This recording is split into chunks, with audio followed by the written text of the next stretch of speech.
Cela fait seulement quelques jours que 2023 a commencé, mais on tient déjà là un candidat très sérieux au titre officieux de l'histoire la plus rocambolesque de l'année.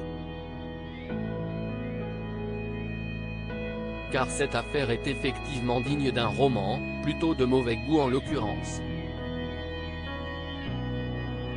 L'autrice américaine Suzanne Mitchell, dont la mort avait été annoncée par sa fille en octobre 2020, a fait son retour sur les réseaux sociaux pour annoncer qu'elle était en réalité bel et bien vivante.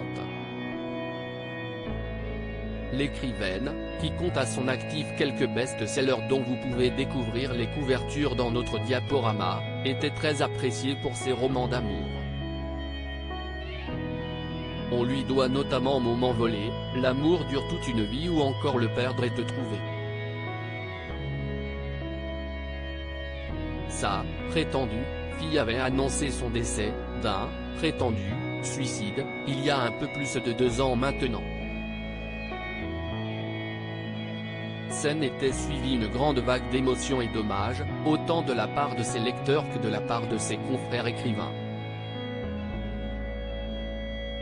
Dans un long post sur la page Facebook de Suzanne Mitchell, depuis supprimée, sa prétendue fille expliquait que l'écrivaine avait mis fin à ses jours suite à des intimidations et autres harcèlements répétés de la part d'autres auteurs.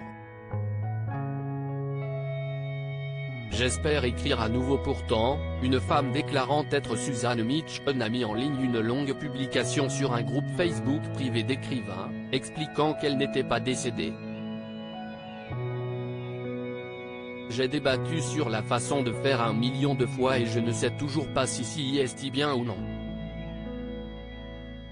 Il y aura des tonnes de questions et beaucoup de gens quitteront le groupe, je suppose, a-t-elle débuté sans donner de véritables explications.